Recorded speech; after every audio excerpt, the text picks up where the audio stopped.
Donc, d'abord, merci pour l'invitation. C'est pour moi un très grand plaisir d'être ici. Et effectivement, aujourd'hui, mon but, c'est de vous parler des expériences que nous faisons à l'Institut du cerveau et de la moelle épinière. Comme a été déjà dit, moi je suis chercheur à l'INRIA, donc juste pour vous dire quelques mots en plus sur les institutions qui sont en jeu. Donc l'INRIA, c'est un institut de recherche en informatique, donc c'est localisé dans cette partie-là à Paris. Et il y a des chercheurs normalement qui développent des recherches plutôt fondamentales sur de mathématiques, informatique, ingénierie, avec des applications qui vont de la santé aux neurosciences, au transport. Il y a vraiment une variété très large des applications.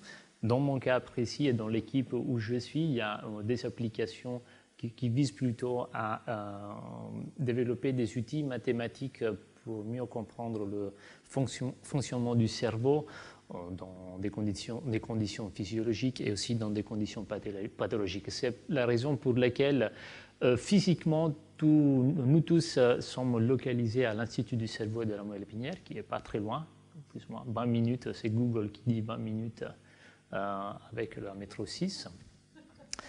Et donc, voilà, ça c'est simplement pour vous dire que je ne suis pas un médecin. Et donc, en général, je ne veux pas guérir de maladies en général dans le futur. Ça, c'est le travail de médecins avec qui nous travaillons et en collaborant ensemble. Ce que je veux faire, j'espère de faire, c'est de développer et inventer des méthodologies, des outils mathématiques qui, à terme, peuvent être utilisés par les médecins eux-mêmes. Donc, le titre qui a été choisi, c'est bien sûr un titre très ambitieux. Ça ne reflète pas vraiment l'actualité des expériences aujourd'hui. Ça représente plutôt l'objectif de mes études, de mes recherches à long terme. Et il est basiquement constitué par trois mots-clés. Donc, il y a penser, il y a écrire et il y a vitesse. Donc, comme vous voyez, j'ai structuré la présentation dans ces trois parties, donc une partie pour chaque de ces mots-clés. On va commencer par penser, après je vais continuer avec écrire et avec vitesse. Donc on commence par penser et étant ingénieur informatique à la base, quand je pense à la pensée, c'est la première question, peut-être la question à laquelle on voudrait répondre, c'est est-ce qu'on est capable de lire dans la pensée des gens? Donc c'est une question ça fait un peu peur, mais imaginez, il y a un musicien qui est allongé, il pense en partition musicale. Est-ce qu'un expérimentateur serait capable de lire vraiment la partition à laquelle il est en train de penser? Et bien évidemment, aujourd'hui, la réponse est non. On n'est pas capable de lire dans la pensée. Peut-être, heureusement, on n'est pas capable de lire dans la pensée. Mais c'est vrai que c'est une question qui attire toujours beaucoup de gens, beaucoup de scientifiques, beaucoup de chercheurs. Et comment on peut aborder la question? Et déjà, pourquoi c'est très compliqué de répondre à cette question-là? Bon, en gros, l'effet le plus important, c'est que le cerveau est un organe très complexe. Il est constitué par une centaine de milliards de neurones. Et ces neurones qui constituent en effet les unités de notre système cérébral sont aussi connectés entre eux selon un schéma plus ou moins compliqué à travers des synapses. Ça veut dire qu'ils sont connectés, ça permet des connexions. Et donc ça complique beaucoup les choses parce qu'il y a un très grand nombre d'éléments qu'il faudra considérer.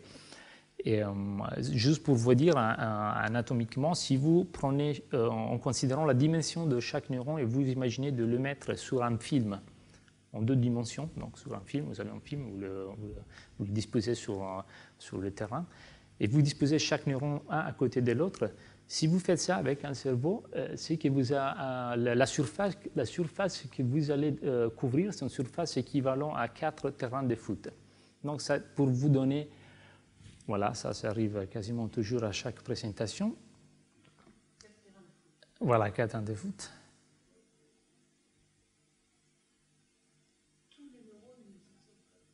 Oui, sur un film, hein, à côté, oui. Désolé.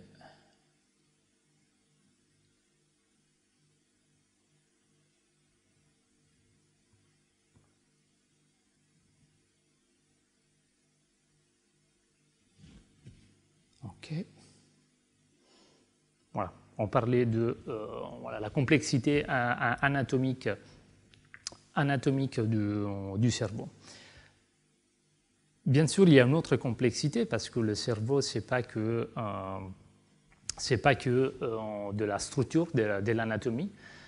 Ces neurones-là ne sont pas éteints, mais ils font quelque chose. Normalement, ils génèrent une activité électrique. Donc, chaque unité génère une impulsion électrique qui est transmise normalement à travers les différentes connexions. Et donc, c'est une activité aussi au niveau fonctionnel, c'est une activité qui est très complexe parce que déjà, vous devez savoir que même quand vous dormez, votre cerveau ne dort jamais. Donc, même quand vous êtes en train de dormir, votre cerveau est en train de générer une activité. Donc, il est toujours actif. Les neurones sont toujours en train de générer une activité électrique, une fonction. Et en plus, les modifications que vous avez au niveau du temps sont des modifications qui varient à différentes échelles temporelles. Vous avez des changements au niveau de la fonction du cerveau à une échelle très courte, lorsque vous imaginez de faire quelque chose, lorsque vous pensez à quelque chose, lorsque vous faites une tâche liée à la mémoire. Donc, ce sont vraiment des variations de l'activité à la seconde, même voire à la milliseconde. Donc, ce sont des modifications fonctionnelles très rapides. Mais ils peuvent avoir dans le temps ils peuvent avoir des modifications cérébrales de la fonction à des échelles temporelles plus larges. Si vous prenez en compte, par exemple, le vieillissement, donc là, normalement, l'activité du cerveau va lentement changer au cours du temps. Donc, vous voyez vraiment, il y a une complexité à la fois anatomique, nombre de neurones, comment ils sont organisés anatomiquement, et une complexité fonctionnelle. L'activité qui est générée est produite par ces neurones-là et les différentes échelles temporelles auxquelles vous pouvez regarder ces différences. Donc, comment on peut finalement étudier en tant que scientifique, comment on peut espérer d'étudier un objet si complexe? Donc, cette question-là est effectivement liée à la technologie. Donc, la technologie, c'est le premier pas qui nous permet d'accéder à l'information qui est cachée dans notre tête. Et donc, plus il y aura un progrès dans la technologie, plus nous serons capables d'accéder de façon plus pointue à l'activité et au fonctionnement à l'information de base liée au fonctionnement du cerveau. Donc, ici, je vous présente 3 différentes techniques qui sont disponibles dans les marchés et qui ont été développées dans les décades arrière. Et en gros, vous allez voir que chaque technologie a ses avantages. Okay, on commence par des puces, je dirais, sont des arrays, des puces qui sont implantées sur la surface corticale du cerveau. Donc, ce sont vraiment des choses très petites et normalement censées capturer l'activité électrique produite par chaque neurone. Okay. Donc, c'est une échelle spatiale vraiment fine. On serait vraiment capable d'arriver à détecter l'activité électrique de chaque neurone. Il y a d'autres techniques qui permettent plutôt d'implanter, pas sur la cortex, mais sur les méninges. Donc, le méninge, c'est un petit film qui sépare la surface corticale du scalp, qui la protège en gros. Et ces films-là sont normalement c'est une sorte de grille, une sorte de patch qui est mis, qui contient des électrodes et qui est mis au niveau de méninge. De nouveau, cette technique-là ne permet pas d'avoir une résolution spatiale très fine. Ça veut dire avec ces électrodes-là, ne sont pas capables de capturer l'activité électrique de chaque neurone, mais plutôt des ensembles de neurones. Comme les neurones, normalement, essayent de se regrouper dans des ensembles plus larges. Ces techniques-là permettraient d'avoir accès à l'information générée à partir de chaque groupe de neurones. Okay. Et finalement, il y a une autre technique qui est peut-être une technique déjà plus connue, elle s'appelle l'électroencéphalographie ou EEG. Et c'est une technique qui est normalement utilisée dans la clinique, normalement pour faire des études en des épilepsies par exemple, pour voir s'il y a eu des crises et pour déterminer quelle était la source de ces crises-là. Normalement, on fait ce type des analyses, l'électroencéphalographie. Il s'agit bien d'un bonnet composé par des électrodes qui est posé sur les scalpes cette fois. Okay. Et donc, vous voyez qu'il y a déjà, même si je ne l'ai pas expliqué, mais il y a des différences entre ces différentes techniques. Donc la première différence, ça consiste en fait à l'invasivité de la technique. Donc bien sûr, les deux premières techniques sont invasives. Comme on dit, ça veut dire qu'il faut ouvrir la tête de la personne et implanter les électrodes sur la cortex ou sur les méninges. Donc, pas tous les gens sont disposés à faire ce type d'opération, surtout parce qu'il peut y avoir après des problèmes de biocompatibilité. Donc, parfois, les électrodes, le matériel qui est posé dans la tête peut générer de rejet de la part de notre corps. Donc, vraiment, ces technologies-là sont utilisées par des gens qui vraiment je dirais quasiment la dernière chance, la dernière espoir. C'est vraiment, ils n'ont pas d'autres solutions pour par exemple, détecter s'ils ont des problèmes au niveau de crise épileptique. On est obligé de rentrer pour savoir plus précisément d'où vient la source épileptique afin de faire une résection de la masse typiquement crise épileptique générée par des masses tumorales, pour faire une résection de la masse plus précise, afin de ne pas enlever une grosse partie du cerveau, mais vraiment la seule partie qui est liée à la crise. À droite, vous avez l'électroencéphalographie, donc c'est une technique plutôt non invasive. Ça veut dire que tout le monde peut faire ça. Il n'y a pas de douleur associée, il n'y a pas d'effets particuliers négatifs. C'est passif, ça n'injecte pas de l'activité électrique. Simplement, enregistre de façon passive l'activité électrique générée par nos neurones. Donc, c'est quelque chose que moi j'ai fait plusieurs fois et tout le monde peut faire sans problème. L'autre différence, c'est que technologie comme l'électroencéphalographie ou l'EEG est capable de couvrir tout le cerveau. Okay? Donc vous voyez, les électrodes sont disposées sur toute la tête, lorsque ici, le puce ou le patch peuvent capturer l'information qui arrive que d'une partie du cerveau. Donc bien sûr, on est limité en termes de couverture globale du cerveau. Alors, normalement, ce que je vais vous montrer dans le diapo qui suivent sont des expériences qui sont réalisées avec des techniques non invasives. Et en général, maintenant, il y a la question, qu'est-ce qu'on a une fois qu'on pose ces électrodes sur la tête, qu'est-ce qu'on enregistre, comment on peut visualiser et quelle est la forme de cette activité électrique.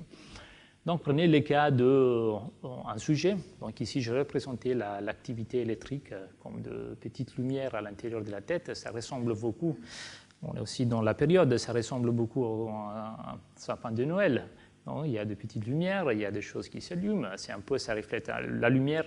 L'intensité de la lumière correspond à l'intensité de l'activité électrique. Donc, plus est forte la lumière, plus est intense l'activité électrique générée à l'intérieur de notre tête. Avec des techniques de EEG, il y a des sensors qui sont posés sur les scalpes, et ces électrodes-là enregistrent cette activité électrique et la traduisent sous forme de signaux, donc signaux temporels. Donc, cette activité oscillatoire que vous voyez ici, pour moi aussi d'un point de vue d'informaticien ou ingénieur, si vous voulez, sont des signaux. Okay, moi, je l'appelle signaux.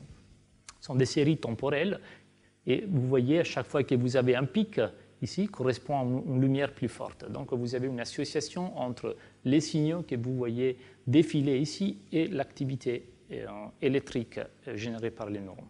Donc là, c'est la première association qui nous permet d'avoir des signaux à partir d'une activité cérébrale.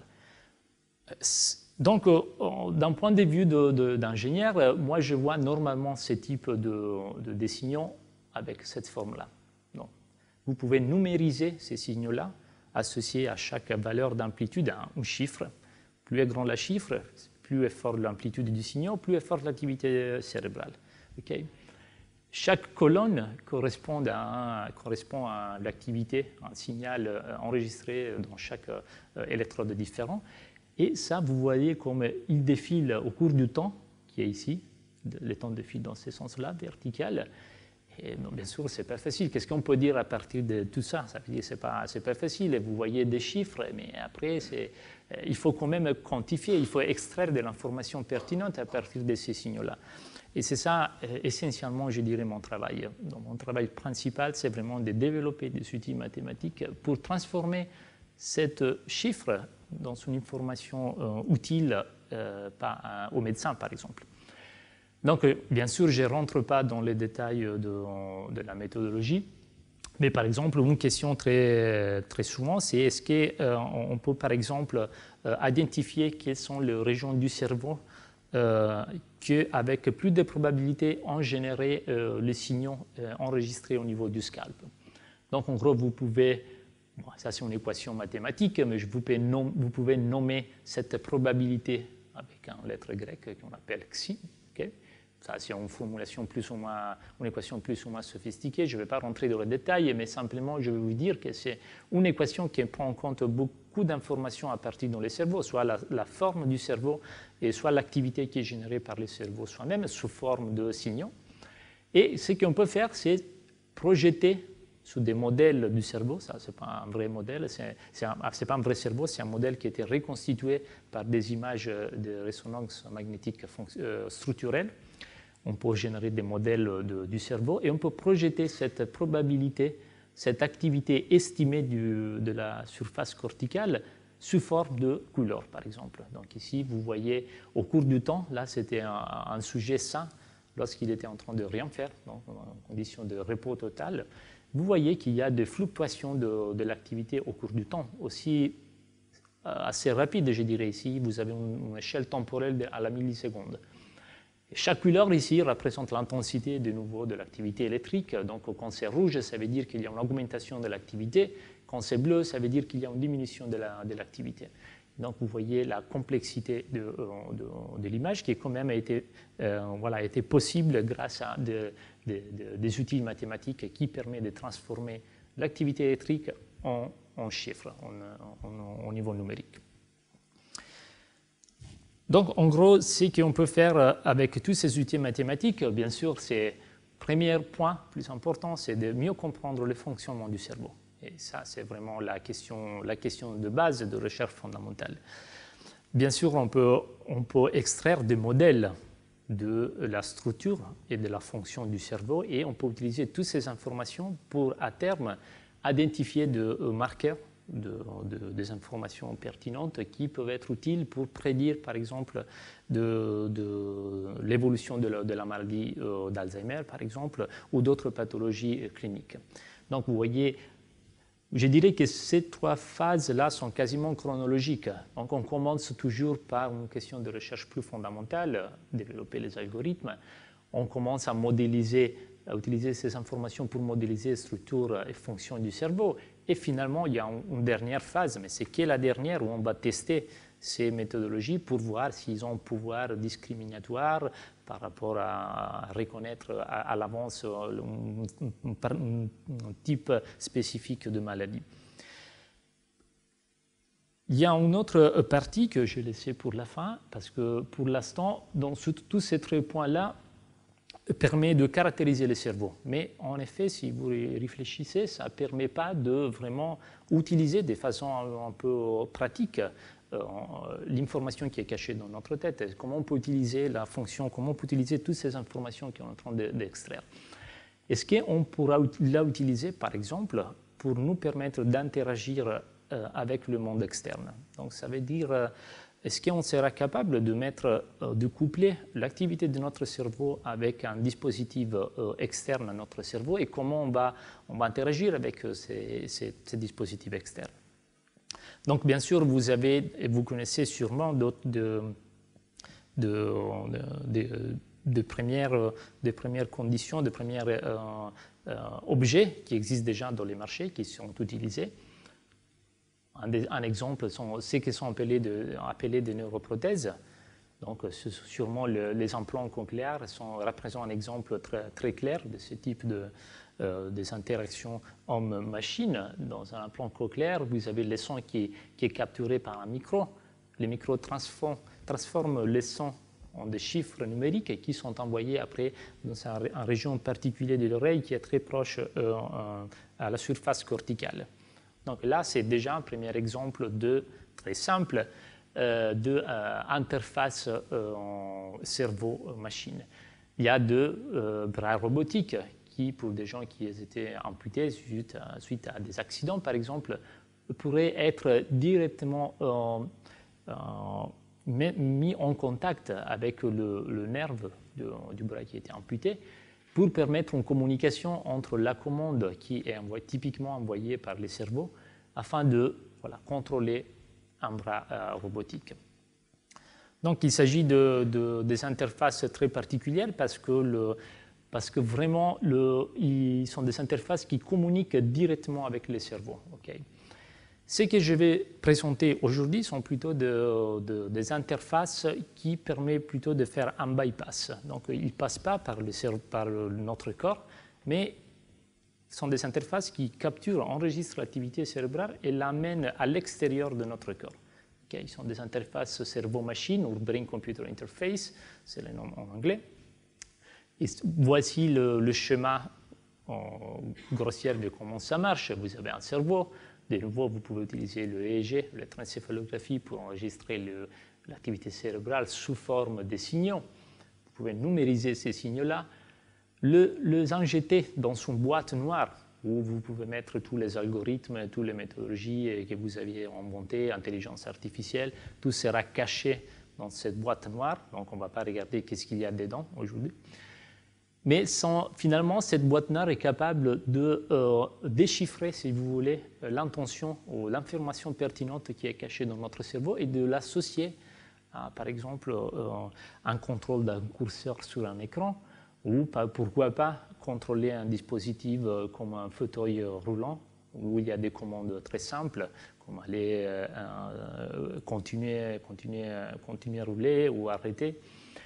Ou toujours des bras robotiques, mais pas des bras robotiques qui sont directement plagués à contact du bras qui n'existe plus, mais sont cette fois extérieurs, donc des bras robotiques qui sont extérieurs, peut-être même pas dans le même lieu physique de la personne. Aujourd'hui, on est de plus en plus connecté avec Internet. On pourrait imaginer de prendre l'activité cérébrale d'une personne, la injecter dans un ordinateur, et cet ordinateur va peut-être contrôler un bras robotique aux États-Unis.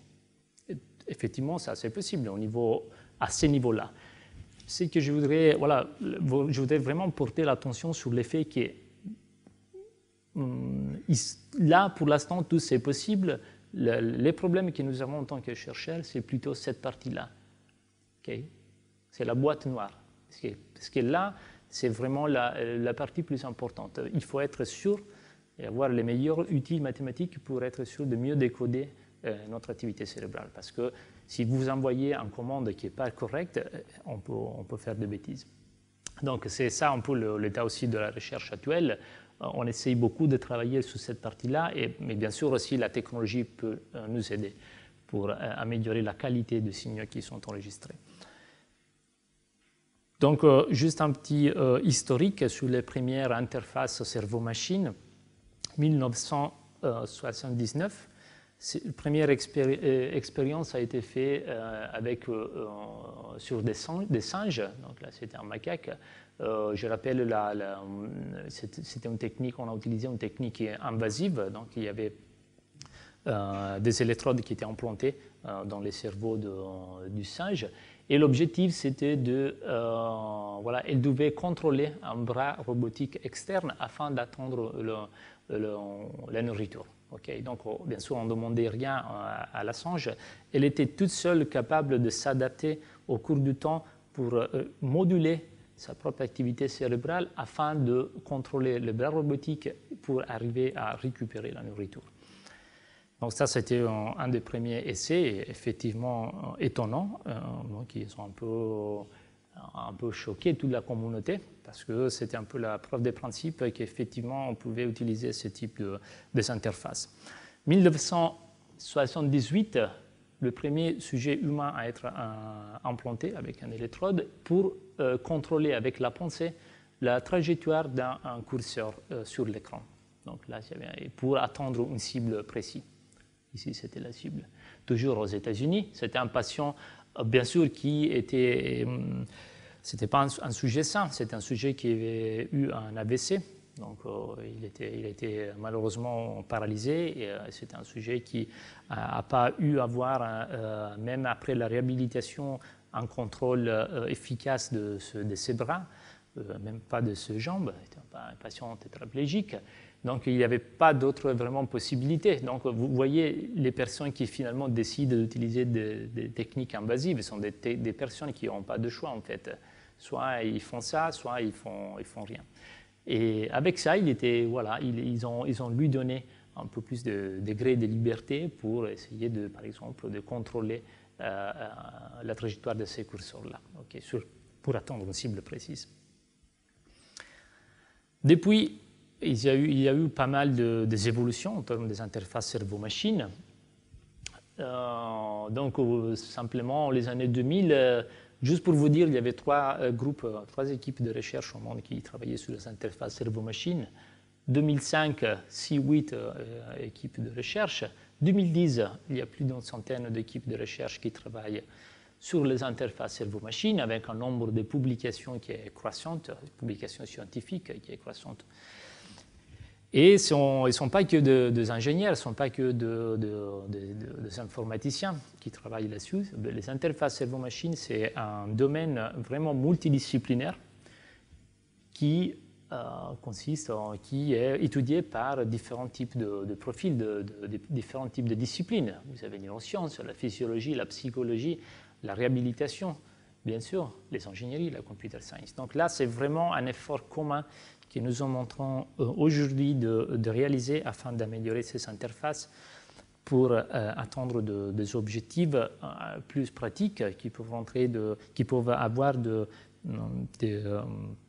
des effets concrets sur la vie des gens sains et sur la vie des gens avec des pathologies comme un AVC. OK. Bon, si je vous rappelais, il y avait une deuxième partie liée à le mot écrire. Et on va parler de ça. Parce que pour l'instant, voilà, vous attendez encore de voir quelque chose. Oui, mais les titres, c'était écrire à la vitesse de la pensée. Pour l'instant, tu n'as rien montré. Donc, on va voir, je vous amène doucement aux expériences qu'on est en train de faire. Donc, j'ai tout fait une petite partie sur la pensée. Maintenant, on passe à comment on peut utiliser cette activité cérébrale, le fonctionnement du cerveau pour nous permettre d'écrire sans utiliser les mains, bien sûr. Donc, avant de faire ça, vous savez bien que ce n'est pas possible simplement de penser une lettre et de la faire afficher de la part d'un algorithme. Ça, ce n'est pas possible. C'était la première diapo que je vous montrais. Il faut trouver un mécanisme cérébral qu'on peut associer de façon indirecte à nos intentions. Comment on peut faire ça? Donc, on commence par le concept de neurophysiologie de base.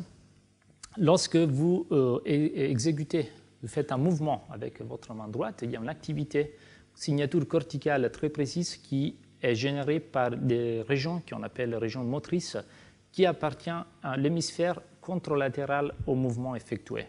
Donc, vous mouvez la main droite, il y a une activité sur l'hémisphère gauche sous cette région-là, que je représente en couleur, soit au niveau de scalp, soit au niveau de cortex. OK, bon, ça c'est la physiologie, on sait très bien ça. Ce qu'on ne savait pas à la fin des années 2000 et qui a été vraiment validé, c'est que vous avez ce type d'activité même quand vous imaginez de faire le mouvement. Donc vous n'avez pas besoin d'exécuter les mouvements, simplement en imaginant de faire le mouvement, vous générez une activité, une signature corticale très ressemblable à l'activité que vous avez quand vous faites les mouvements en réalité. Bon, ça c'était formidable, parce que ça a ouvert la piste à différents types d'applications. Ça voudrait dire que Même si, par exemple, j'ai une résection à la moelle épinière, je ne peux pas bouger les mains, mais moi, je suis encore capable de générer une activité qui est liée au mouvement. Est-ce qu'alors, avec une interface cerveau-machine, on peut prendre cette activité, faire un bypass pour arriver voilà, à contrôler des dispositifs externes? Et donc, ils ont commencé toute une série de recherches là-dessus. Et ici, c'est l'évolution temporelle du signal. C'est important de se focaliser sur cette partie-là.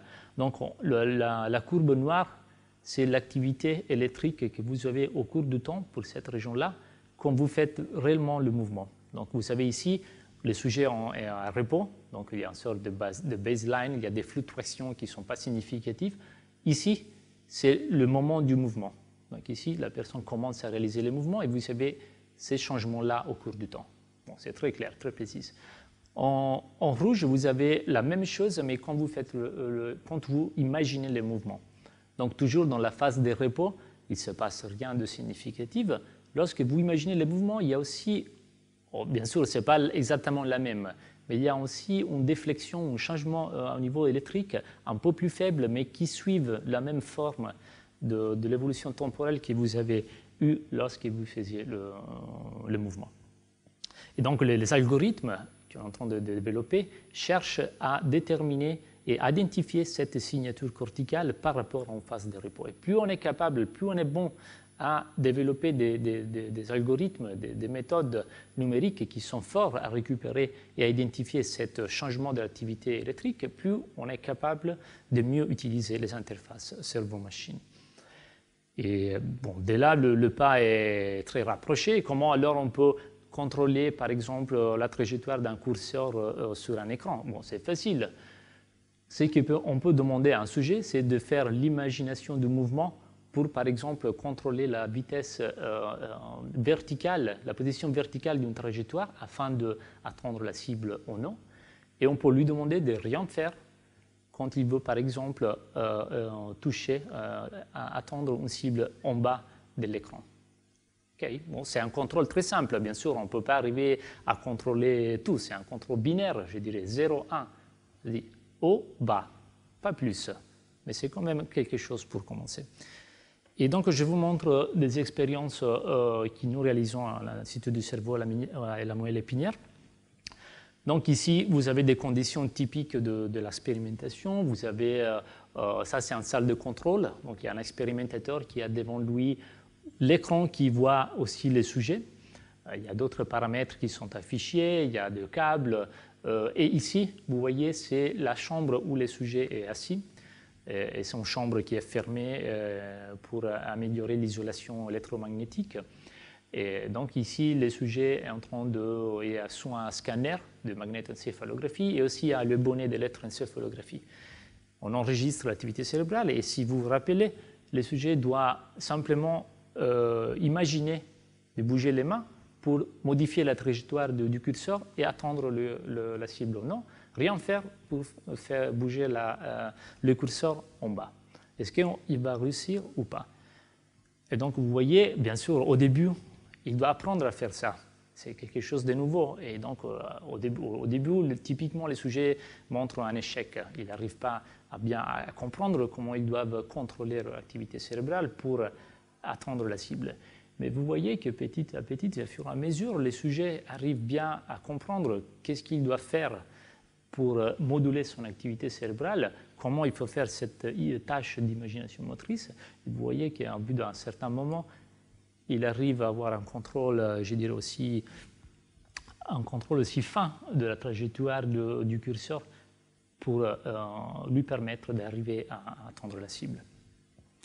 Donc là, c'était une expérience qui a été réalisée l'année dernière, donc très récent. Il y a d'autres applications qui sont plutôt liées à vraiment l'écriture. Donc là, on rentre vraiment dans les titres de la présentation. Comment on peut écrire avec la pensée? Donc, lorsque dans l'expérience précédente, les sujets ont de sa volonté déclenché une activité cérébrale, les techniques qui sont disponibles aujourd'hui pour écrire avec la pensée sont toujours des interfaces cerveau-machine, mais fait référence à une sorte de reflet qui est générée par notre cerveau en réponse à une stimulation externe. Et c'est ici, c'est la stimulation externe que vous voyez. Donc devant vous, vous avez une grille avec les différentes lettres que vous voulez choisir, les différents mots, excusez-moi, que vous devez choisir pour écrire les différentes lettres que vous devez choisir pour écrire votre mot. Et les lettres clignotent, donc ils ont ces comportements un peu bizarres, mais il y a une raison très précise pour laquelle. Parce qu'on s'est aperçu que, par exemple, si vous vous focalisez sur la lettre T, parce que vous voulez écrire cette lettre-là, à chaque fois que la lettre T s'allume, votre cerveau génère une signature corticale très précise, très forte. Et cette évolution temporale que vous voyez ici. Quand cette lettre n'est pas allumée, l'activité qui est générée est beaucoup plus faible. C'est une activité électrique qui a une localisation spatiale aussi très pointue. C'est dans la partie occipitale derrière de votre cerveau. Et ce mécanisme-là est pratiquement pour chacun de nous à ce mécanisme-là. Bien sûr, c'est un mécanisme qu'il faut, de nouveau, il faut améliorer au cours du temps. Et les algorithmes, qu'est-ce qu'ils font? Les algorithmes, ce qu'ils doivent faire, c'est de reconnaître cette différence. Et lorsqu'il y a cette différence-là, reconnaître la lettre qui était focalisée par la personne. OK, est-ce que ça marche ou pas? Donc, pour tester ça, il y a un journaliste qui s'était intéressé par cette type d'expérience, un journaliste de M6 qui est venu voir si ça marchait vraiment ou pas.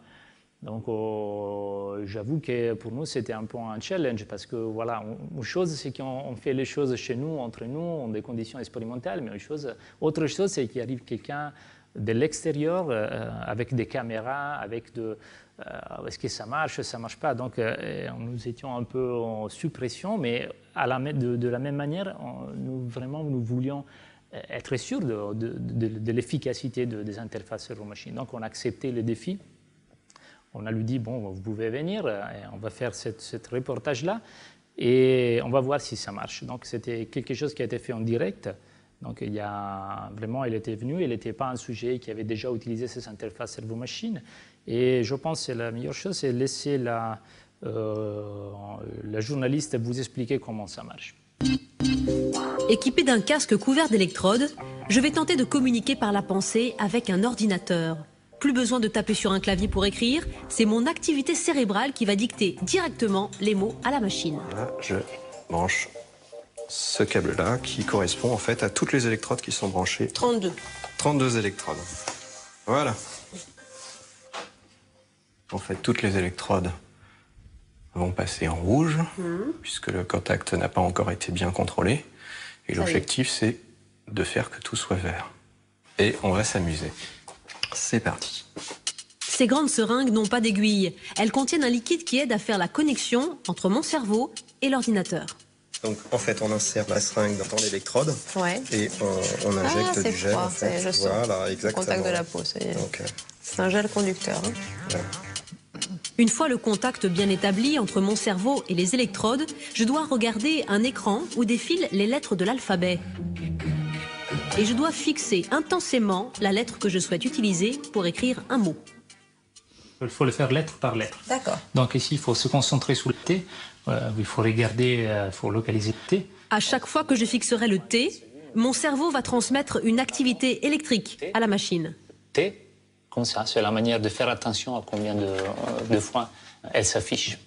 Vous avez un mot en tête, vous pouvez l'écrire à travers le même mécanisme. Ça veut dire que les lettres clignotent aussi? Et moi, je fixe la lettre? Exactement. Okay. Bon courage. Merci.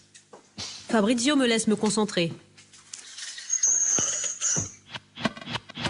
Au bout de 15 secondes, je parviens à afficher une première lettre. C'est une satisfaction incroyable. Le F, puis le A. Le chercheur voit lui aussi apparaître en jaune sur son écran les lettres que je sélectionne mentalement. Wendy qui est avec sa pensée. Elle est en train d'écrire un mot, et lettre par lettre. Donc pour l'instant, on est arrivé à F, A, S, C, I. C'est assez vite, comme vous voyez. Ouais, c'est pas trop vite, c'est pas instantané.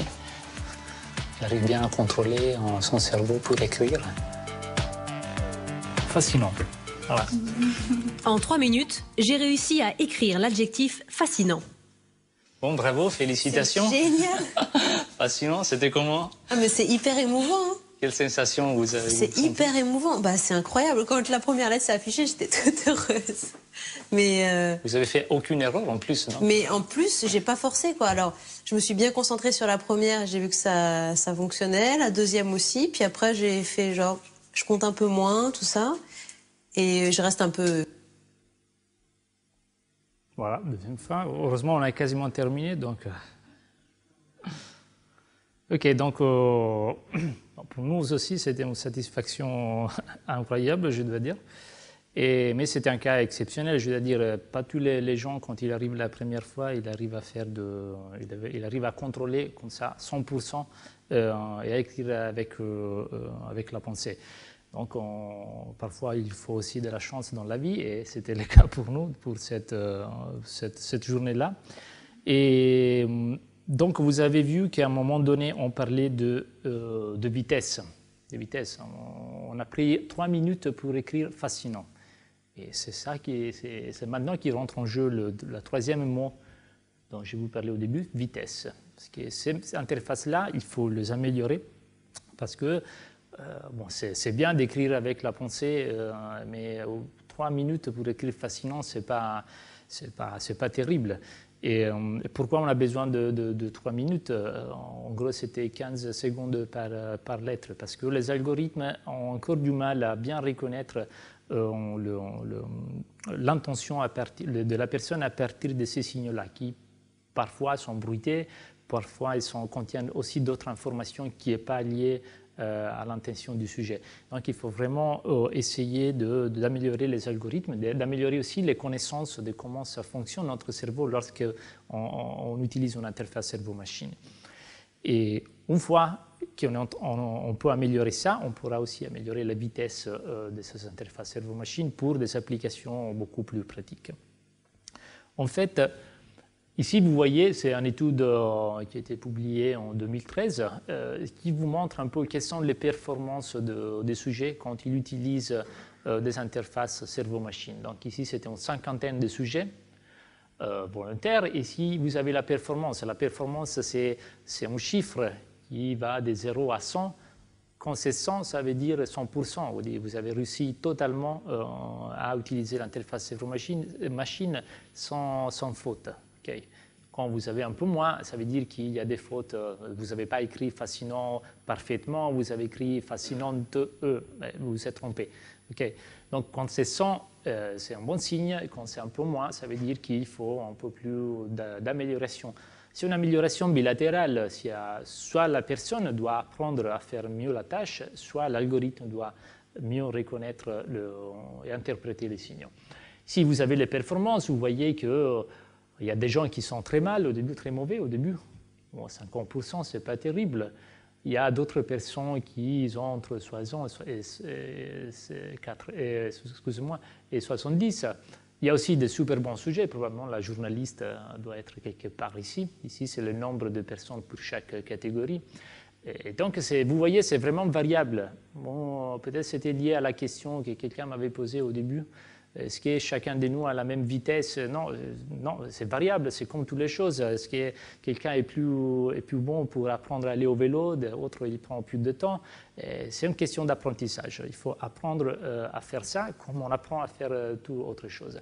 Il y a des gens qui sont plus bons pour apprendre certaines choses et d'autres qui ne sont pas là. Et alors la question, ça revient, c'est une question fondamentale d'apprentissage qu'il faut étudier et qu'il faut aborder, même au niveau de neuroscientifique. Et on trouve de la confirmation parce que dans l'étude qu'on est en train de faire, ici je vous montre la performance, l'évolution de la performance moyenne pour les sujets au cours du temps. Bon, regardez, les sujets en moyenne, ils sont très mauvais, mais dès qu'ils commencent à s'entraîner, leur performance augmente significativement. Et donc là, c'est une confirmation. Il y a effectivement quelque chose dans notre cerveau qu'il faut mieux comprendre pour améliorer les algorithmes. Et quand on parle d'apprentissage, on parle d'une organisation cérébrale qui n'est pas connue pour l'instant, mais que nous voulions vraiment comprendre. Et quand on parle d'organisation, l'organisation, c'est quelque chose qui implique les interactions entre différentes parties d'un tout. Pour bien s'organiser, quand le monsieur a organisé cette conférence-là, a dû s'organiser avec d'autres personnes pour réserver la salle.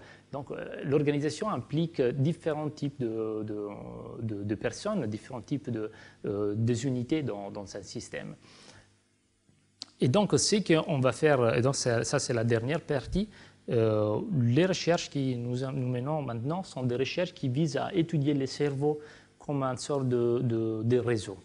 Des réseaux où il y a les différentes régions du cerveau qui correspondent à des unités et des connexions entre eux qui quantifient le niveau d'organisation, d'interaction pour réaliser une certaine tâche. Donc d'un point de vue vraiment, laisse-moi faire un parallèle très efficace, d'un point de vue vraiment très général, c'est comme voilà, si notre neurones sont comme des personnes à l'intérieur d'une grande salle.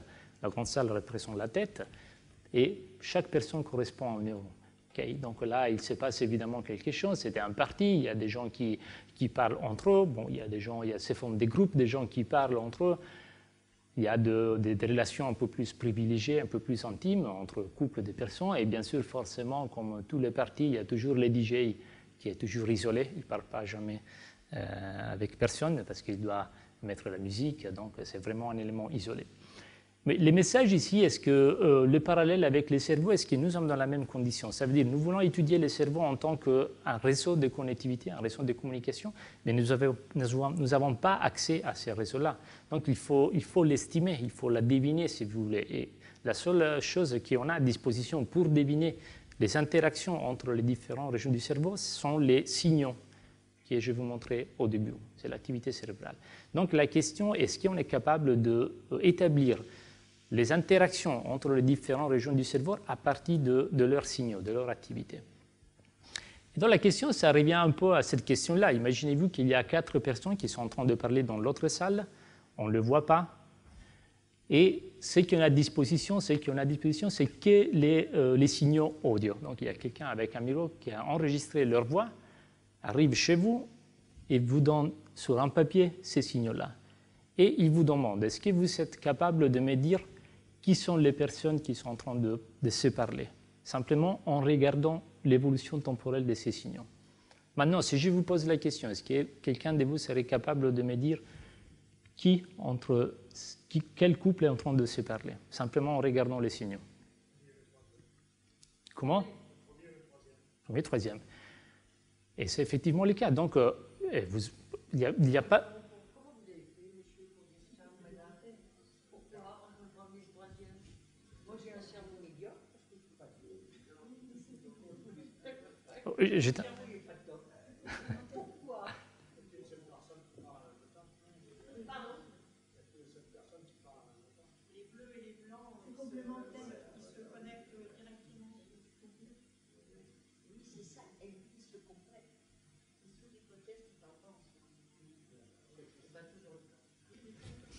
Bonne remarque. Vous dites parce qu'ils se complètent pas vraiment, il y a superposition. Hein. Donc regardez, l'exemple, c'est un exemple, bien sûr.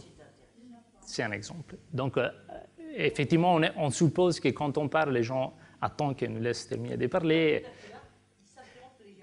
Alors non, il faut regarder ça et ça. Donc quand la première parle, l'autre est silencieuse. Il parle et il ne parle pas. Donc vous avez cette alternance. Donc il y a cette alternance-là. Oui, effectivement, formidable.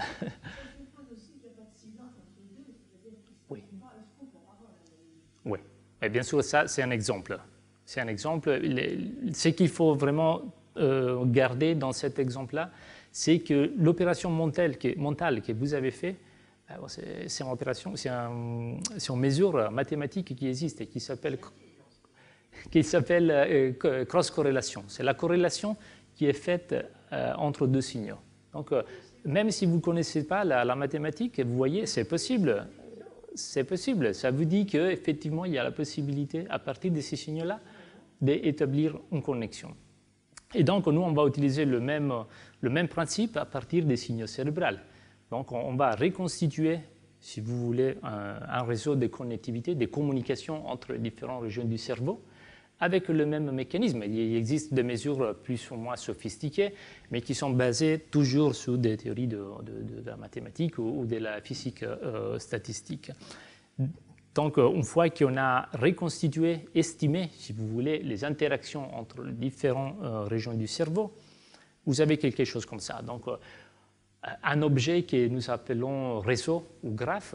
Donc, vous avez un cerveau, chaque point ici représente une région cérébrale et vous avez les interactions significatives entre elles.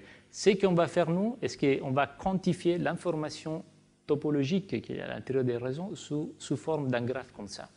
Donc, ça s'appelle théorie des réseaux complexes. Et c'est une partie de recherche que nous faisons à l'Institut du cerveau de la Noël-Épinière. Donc c'est vraiment, ici on rentre vraiment dans la partie mathématique. Donc, mais simplement le message que je vais vous dire, est-ce qu'une fois que vous avez ça, comment on va l'étudier cet objet complexe, comment on peut le décrire et comment on peut le penser. Et donc on développe toute une série d'outils mathématiques qui vous permet par exemple d'identifier quel est le nœud plus connecté dans ces réseaux-là. Donc, quel est le hub, quelle est la région plus importante, ou des algorithmes qui vous permettent d'identifier les groupes de nœuds qui sont plus fortement connectés entre eux. Ou encore, quelle est l'efficacité de l'information d'un nœud qui est de ce côté-là du réseau jusqu'à l'autre côté. Est-ce qu'on peut quantifier, on peut mesurer? La réponse est oui. Ici, vous avez les formules. Et ce qu'on va faire, nous, c'est d'étudier comment le cerveau apprend à utiliser les interfaces cerveau-machine en étudiant la phase d'apprentissage et en quantifiant l'apprentissage à travers ce marqueur mathématique, si vous voulez, afin d'améliorer les algorithmes et en général de prédire qui sont les sujets qui sont capables de mieux apprendre à utiliser les interfaces cerveau-machine et comment on peut les aider. Moi, je m'arrête là. Ici, vous avez toute une série de publications. Il y a quelqu'un qui m'a demandé un site web de l'équipe. C'est bien celui-ci. Il y a aussi d'autres informations plus scientifiques si vous êtes intéressé aux publications. Il faut dire que ces recherches-là ne seront pas possibles si on n'aurait pas aussi de financements généreux à partir de différents organismes. Donc, il y a d'organismes publics comme l'Agence nationale de recherche qui nous finance. Il y a aussi le NIH, c'est une institution aux États-Unis, l'ICM à travers des donations de bénévoles et l'INRIA aussi qui a nous permis de réaliser ces recherches-là. Je vous remercie en vous montrant l'image de l'équipe. Merci encore pour votre attention.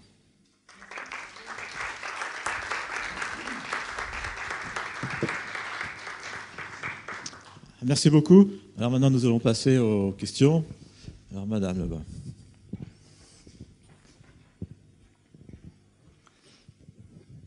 Merci infiniment, monsieur. Bravo à vous qui avez découvert aussi... Alors, moi j'ai deux questions, monsieur. La première qui est très simple. Quand vous avez montré cet homme qui pensait au solfège, vous avez dit on n'est pas capable encore de détecter les notes de solfège. C'est ma première question. Ma deuxième, et là vous allez trouver que je suis gonflée. Et je trouve que je suis gonflée, mais j'y vais. J'y vais. Moi, si j'étais chercheur, monsieur, il est possible que je travaille de manière différemment. Je vais vous expliquer quoi rapidement. Vous, quand cette journaliste est venue, vous avez réussi à lire les lettres parce que son cerveau réagissait par rapport à ce que vous lui montriez. OK. Or, moi, j'étais chercheur, je ferais venir la journaliste et je lui dirais pendant un quart d'heure, pensez au A, pensez au B, pensez au C. Et après, je verrai comment ça fonctionne dans le cerveau. Et après ça, je lui dirai, pensez à une phrase et je détecterai ses pensées, parce que vous voyez ce que je veux dire, et j'écrirai la phrase comme ça. C'est une démarche totalement différente. Est-ce que vous m'avez compris ou pas? Oui, j'ai été clair? Oui, je vous comprends. Et moi, j'ai l'impression que si on partait de ma représentation, de mon alphabet, et qu'après on me disait penser, ça irait beaucoup plus vite. Est-ce que je me trompe? Merci, monsieur. Mais je suis gonflée, hein. Non, non, vous avez l'âme d'une chercheuse, effectivement, parce que ça a été fait. C'était un des premiers essais qui a été fait. Et ça n'a pas marché. Ça n'a pas marché. Parce que simplement, en pensant à la lettre, même plusieurs fois, les signaux qui sont générés ne sont pas stables, ne sont pas propres. Donc l'algorithme a du mal à reconnaître. On n'y arrive pas. Mais c'est une piste. Et bien sûr, une piste beaucoup plus efficace que passer par une stimulation externe. Donc ça n'a pas marché pour l'instant. Merci, monsieur. De rien. Et ma première Oui, la première question, je n'ai pas, Alors, une autre j'ai question, pas compris Thérèse. si c'était une question ou une affirmation. Alors, c'est probablement la même chose, d'ailleurs. Ah, ok. Parce que c'est un peu ma même question. Parce qu'une fois que moi je pense à, même à un mot, si vous n'êtes pas capable c'est la même. Oui, c'est la même question. Oui, non, on est. C'est un peu la même. Oui. On n'est pas capable. Avec les techniques d'aujourd'hui et les algorithmes d'aujourd'hui, on n'est pas capable. Ouais. Merci. De rien. Merci. Alors, votre titre, c'est autour de pensée, et ce que vous nous avez montré à la fin, qui est fort intéressant, mais qui effectivement part d'une normalisation qui est celle des lettres qu'on tape. Donc, cette normalisation-là, elle vous permet effectivement d'avoir un point d'appui pour observer ce qui se passe, parce qu'il y a cette norme qui est prête. Quand on écrit, en fait, bien sûr, on tape à la machine, mais spontanément, on écrit avec la main. On écrit, on dessine quelque chose. Est-ce que cette question, vous aviez d'ailleurs montré cette interaction entre la main et le cerveau que vous exploitez pour d'autres choses. Est-ce qu'on ne pourrait pas, alors c'est sûrement beaucoup plus compliqué, mais est-ce que cette question du geste n'est pas... D'abord, elle est plus proche de l'idée de la pensée, parce que l'écriture en tapant, c'est encore une chose beaucoup plus... C'est un code sur le code. Comment ça se passe? Est-ce que c'est possible d'envisager cette question de la main Oui. dans l'écriture et pas taper sur non pas la lettre normée de la machine à écrire? Oui. Alors effectivement, la deuxième interface, c'était plutôt... oui, c'est pas spontané, c'est pas tout à fait comme quand on écrit ou spontanément on décide la lettre. Mais c'est une application qui marche. Je dois dire que moi, j'ai montré deux types d'interface cerveau-machine, si vous vous souvenez. Un avec une grille et l'autre, c'était celui-ci. Okay. Cette-ci représente plus proche à la question de spontanéité. Oui. Parce qu'ici, le sujet n'a pas de stimulation externe. Quand il veut, il décide de faire l'imagination motrice et ils peuvent contrôler la trajectoire. Or, imaginez qu'ici, au lieu de la barre, il y aurait des lettres. Okay. Et c'est qu'en fait, il y a des applications qui, je ne vais pas montrer aujourd'hui, mais effectivement, vous pouvez associer à chaque cible deux lettres différentes. Donc, ça sera l'occasion pour au moins décider de choisir des lettres, mais pas forcément de lettres, vous pouvez mettre des mots. Comme ça va être encore plus vite. Et effectivement, il y a des interfaces comme ça qui, je ne vais pas montrer, mais qui vous permettent aussi d'écrire. Donc, il y a des interfaces qui sont un peu plus difficiles à gérer parce que normalement, les performances des interfaces basées sur l'imagination motrice sont un peu plus bas. Oui. Mais bien sûr, moi, personnellement, je compte beaucoup, je travaille beaucoup plutôt sur cette interface qui prend en compte la spontanéité du cerveau parce que je les trouve plus proches à la réalité. D'accord. Ouais, merci. De rien. Attendez, après ce sera vous.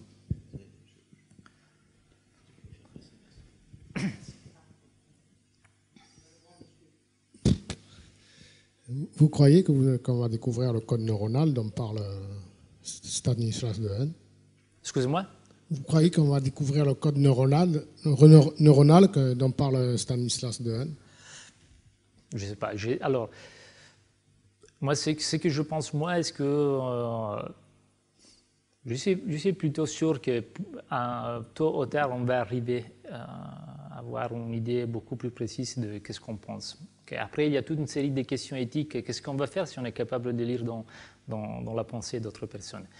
Et il y a des obstacles aujourd'hui qui empêchent d'arriver là et sont des obstacles technologiques. La technologie, bon, les électrodes, l'électroencéphalographie n'est pas capable de nous donner une information propre et trop bruitée. Donc les algorithmes font beaucoup d'efforts pour extraire l'information pertinente. Et deuxième point, c'est améliorer les algorithmes et comprendre comment les interfaces ou les cerveaux fonctionnent. Donc avant cela, je ne peux même pas répondre à la question de Stanislas Dehaene. Bon, il est en vision, bien sûr, et après, il faut la valider. Et pour la lecture ou l'écriture idéographique, ça marcherait certainement différemment. Et comme les Chinois, quoi, l'écriture chinoise. Oui, avec des symboles, oui, bien sûr. Oui, c'est le même principe, tandis qu'il y a des applications où simplement il y a des applications de la domotique. Donc le sujet, il est là devant lui, simplement l'ampoule pour allumer la lumière. Il y a un four si vous allumez le four, la lave-vaisselle. Donc, la domotique, c'est tout un environnement technologique, informatique qui est dans la maison. Pas de tout nous tous, mais certains ils souhaitent avoir une sorte de maison intelligente où il y a tous ces appareils qui peuvent être contrôlés avec des systèmes électroniques. Éventuellement, on pourrait envisager de coupler ces interfaces pour quelqu'un qui ne peut pas bouger, pour allumer la lumière, répondre au téléphone.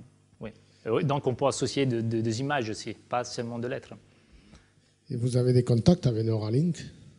Non. Moi, je sais qu'est-ce que c'est, mais je n'ai pas de contacts.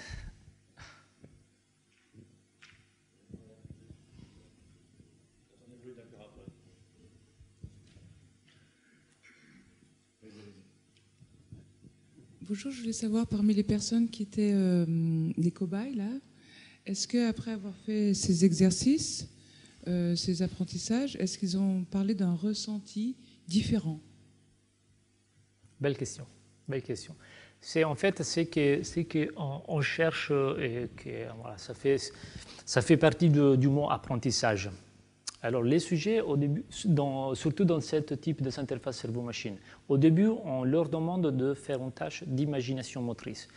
Vous imaginez de serrer la main comme ça, et vous ne faites rien quand le curseur doit aller en bas. Okay? Donc c'est ça qu'il apprend à faire. À un certain bout d'un moment, pas pour tous les sujets et selon un certain degré de variabilité, il y a quelqu'un qui me dit « Moi, je ne pense plus à faire la tâche, je pense directement à contrôler la trajectoire du curseur. » Et ça, pour moi, c'est un signe qu'il y a un apprentissage qui a été fait. Il y a une automatisation qui se met en place et c'est justement ça qui n'est pas connu encore dans ces interfaces pour machine et je voudrais bien la quantifier avec voilà, la théorie des réseaux et tout ça.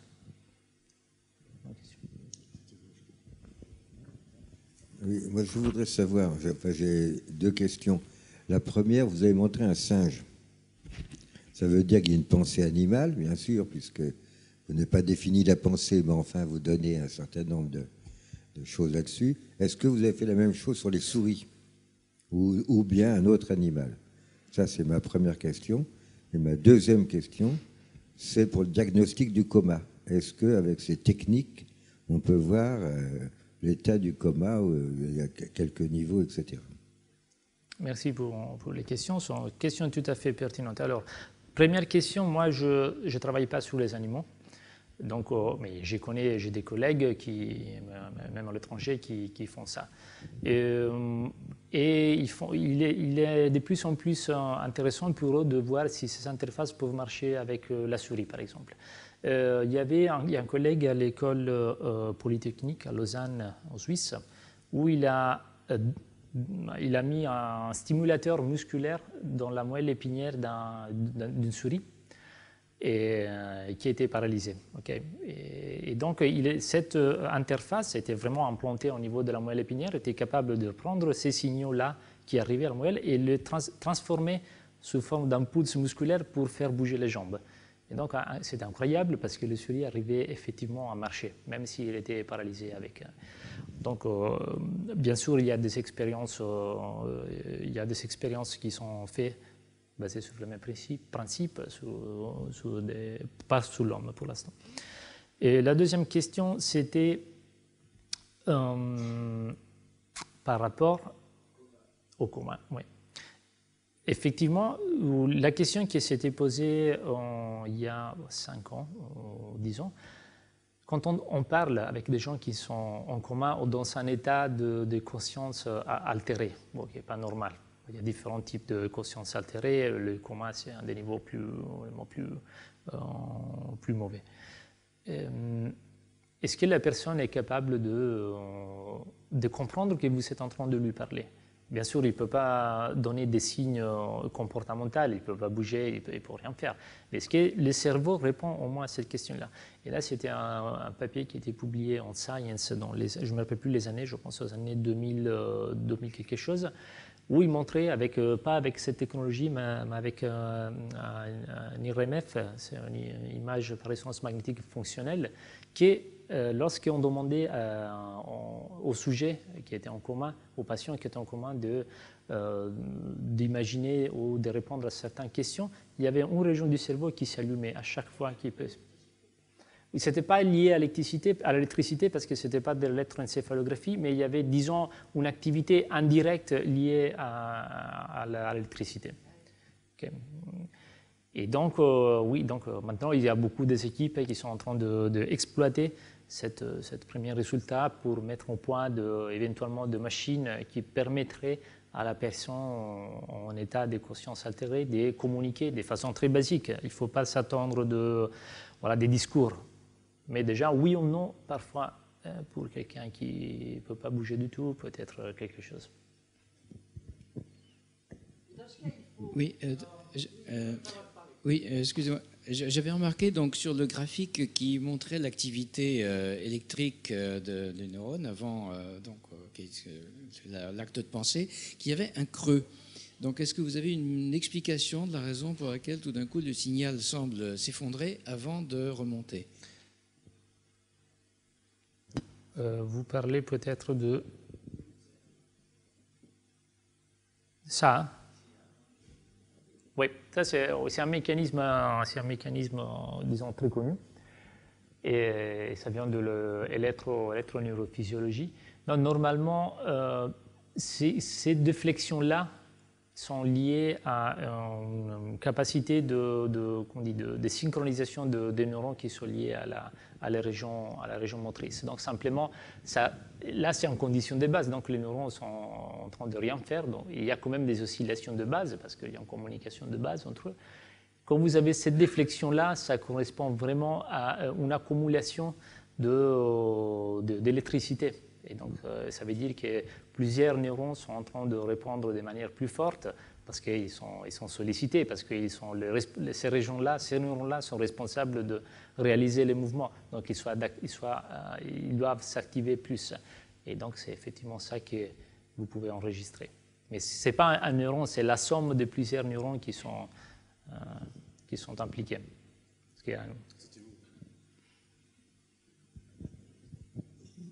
Bonsoir, je voulais savoir si ce que vous faites l'interface homme-machine en lisant des mots, des choses comme ça. Est-ce que vous avez travaillé avec des sensations, c'est-à-dire du chaud, du froid, de la peur et tout ça? Peut-être des notions comme ça seraient peut-être plus faciles. Enfin, qu'est-ce que ça donne avec tout ça, quoi, en travaillant avec des sensations?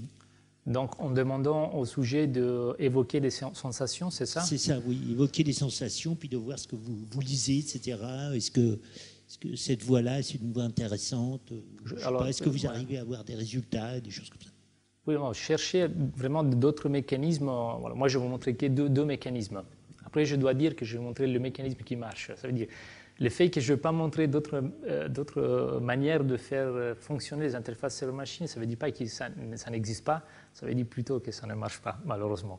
Et donc les sensations ne sont pas utilisées de cette façon-là parce que vraiment on n'arrive pas à voir dans le cerveau une activité discriminatoire des différentes sensations qu'on évoque. Par contre, ce qu'on fait, on utilise ces interfaces pour moduler un peu notre activité cérébrale comme si c'était une sorte de neurofeedback. Donc neurofeedback, c'est... je peux faire par exemple le nom d'une start-up qui est en France et qui est issue de notre laboratoire. Ils ont développé un casque, vous avez 2 électrodes EEG ici, et un casque avec la musique. Okay. Et selon votre état mental, qui est enregistré par des électrodes qui sont sous la tête, vous allez recevoir une musique qui est plus ou moins relaxante. Donc, quel est l'objectif? L'objectif, c'est un peu de détendre les personnes. Surtout à Paris, il semble que les personnes sont très stressées. Donc, ils vendent pas mal des appareils comme ça. Et pour essayer vraiment d'augmenter le niveau de relaxation et diminuer le stress. Donc, c'est la seule, à l'esprit, c'est la seule application qui implique un peu des sensations. Mais je sais qu'il y a d'autres personnes qui voudraient coupler ça à de la couleur thérapie, je ne sais pas comment on dit, la thérapie liée à la couleur, je ne sais pas quel est le terme, la chromothérapie, voilà, exactement, c'est ça le terme, mais ils sont encore des études qui sont en cours, et voilà. Après, on peut sûrement commencer une piste, mais après, il faut la valider, il faut voir si ça marche, et ça prend des années.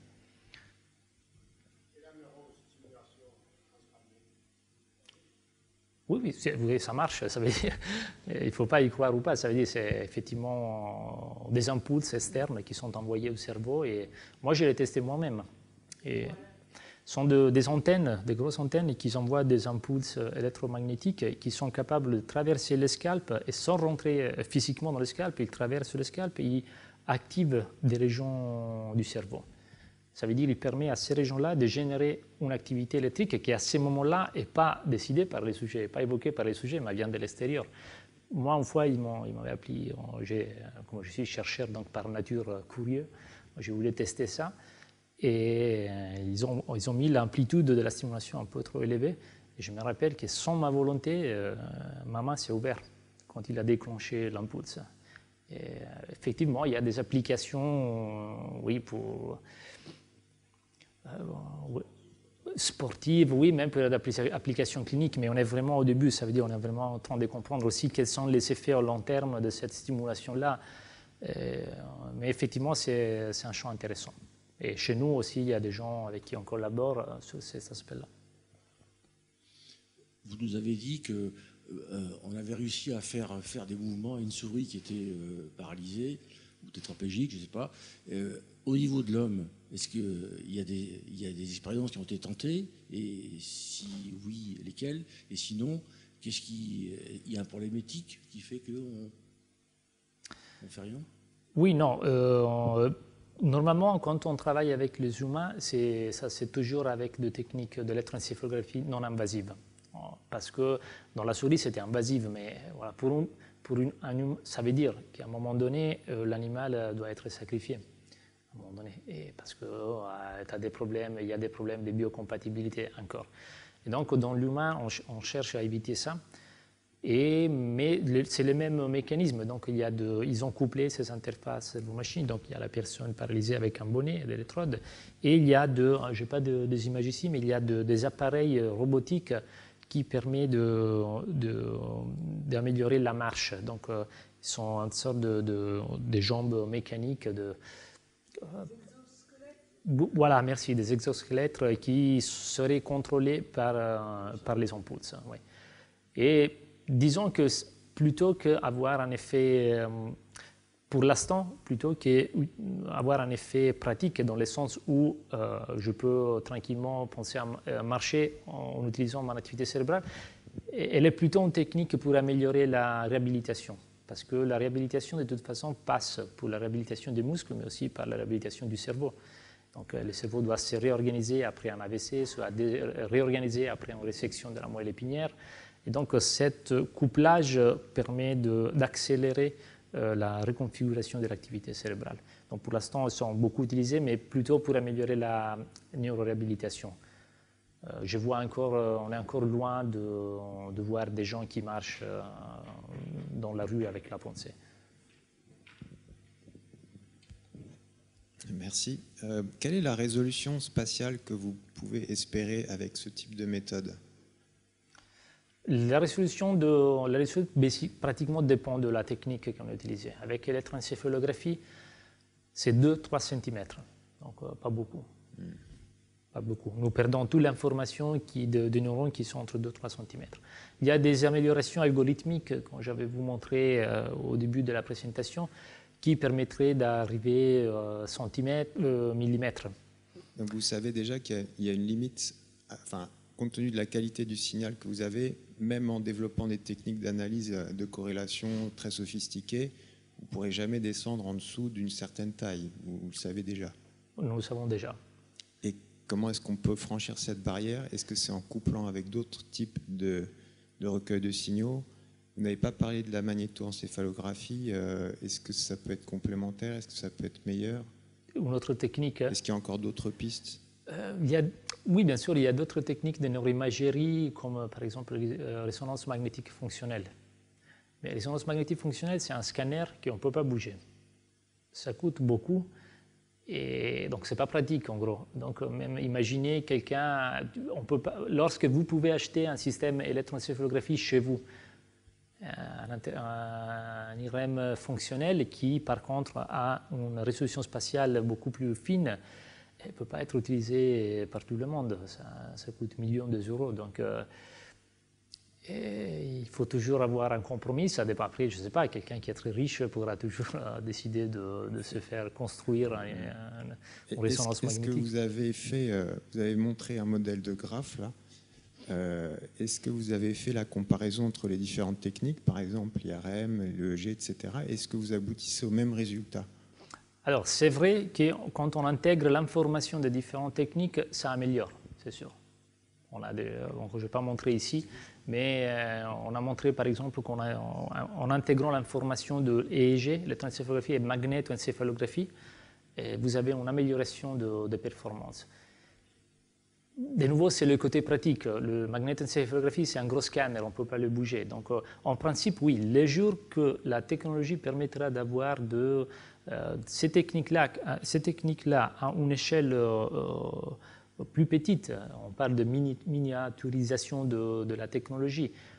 Une fois qu'on a ça, donc pour moi, c'est une barrière technologique, alors on serait capable d'exploiter tout le résultat qu'on a obtenu avec d'autres techniques, avec l'intégration d'autres techniques. Oui, bonjour. Oui, j'avais une question. En fait, je me demandais si l'ordinateur parlant qui était utilisé par Stephen Hawking était un petit peu fait sur la même technologie ou si ça n'avait aucun lien. Parce que c'est vrai que ça paraît quand même être une avancée très intéressante. Oui, et donc disons que normalement, donc, Stephen Hawking, il avait la sclérose amyotrophique latérale.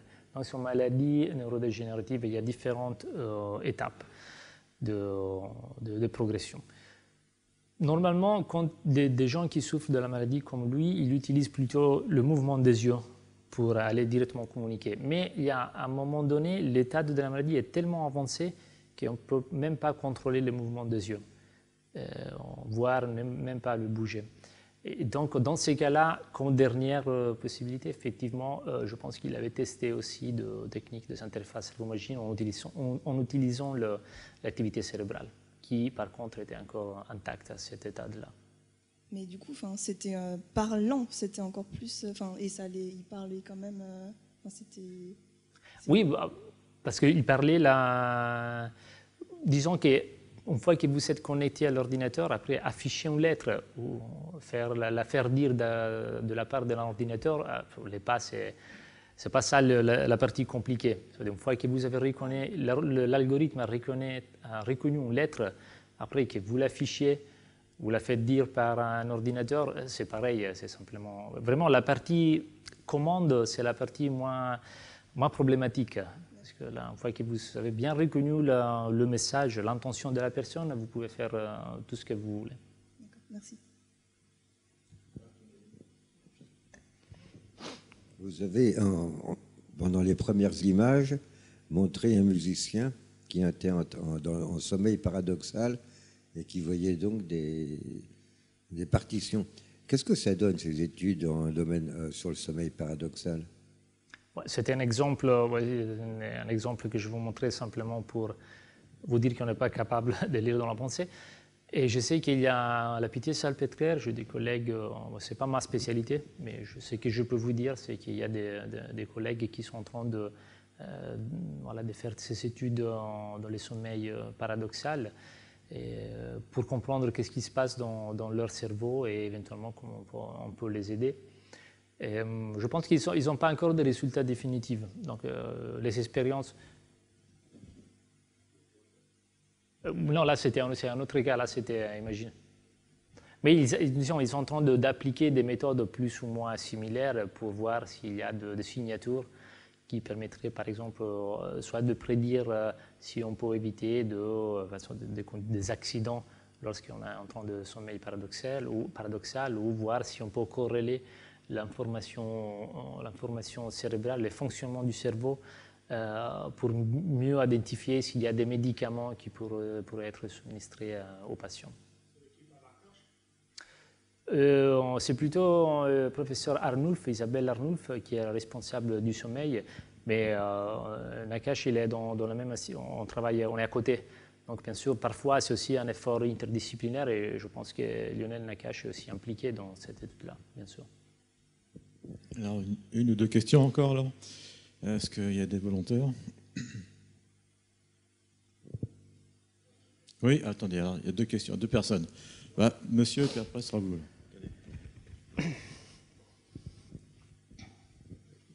Il y a quelques temps, il y a eu le Human Brain Project a fait un peu polémique. Je ne sais pas quel serait votre avis. Human Brain Project était vraiment un challenge énorme. C'était est-ce qu'on est capable de reproduire le fonctionnement du cerveau entier. Bon, déjà, reproduire le fonctionnement d'une partie, ça a été vraiment compliqué. Même pas dans les humains, je pense que c'était dans la souris. Donc, il y a eu un peu de polémique, mais là, c'est vraiment sur gestion. Donc, ce n'est pas scientifique, c'était plutôt pour des questions de gestion du projet. Voilà. Scientifiquement parlant, je ne sais pas trop quoi dire. Ça veut dire, je vous confirme, il y a eu des polémiques, mais liées plutôt à la gestion du projet. Ça coûte quand même pas mal d'argent. Oui, je sais. Est-ce qu'il faut vraiment investir comme ça des milliards pour des résultats qui ne sont pas forcément... Disons qu'en général, si on doit investir et à l'avance, savoir qu'on aura déjà les résultats, peut-être personne va investir. Mais ça, c'est un concept général. Même les entrepreneurs, personne ne va investir si il sait déjà à l'avance qu'il va avoir ou peut-être il va investir toujours 100%. Ça veut dire, mais il n'y aura plus la composante des risques. Parfois, les entrepreneurs, ils prennent leurs risques. C'est vrai que c'était un budget énorme. Mais je pense aussi que ça vaut le coup. Pour une question si importante, même si on n'aura pas les résultats attendus, sûrement on aura des connaissances qui seront fondamentales pour continuer, pour améliorer. Le challenge était très, très élevé. Ça veut dire si on arrive à reproduire le fonctionnement du cerveau, donc, ça veut dire qu'on sera vraiment très proche de guérir pas mal de maladies neurodégénératives. On serait capable même pas de faire des expériences sur les animaux, sur les humains, parce qu'on aura un modèle qui reproduit exactement le même fonctionnement du cerveau. Donc on pourra simplement en changeant des paramètres, voir quelles sont les maladies qui peuvent arriver.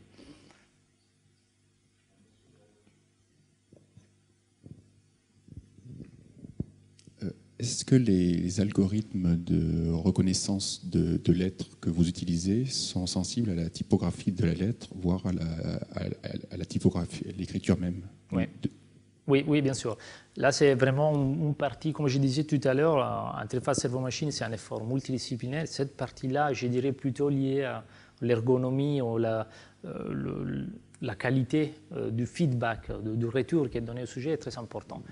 Simplement en changeant la taille ou la couleur de lettres, par exemple, vous pouvez voir une modification importante de performance. Bien sûr, si la lettre est trop petite, ça, on les comprend très bien.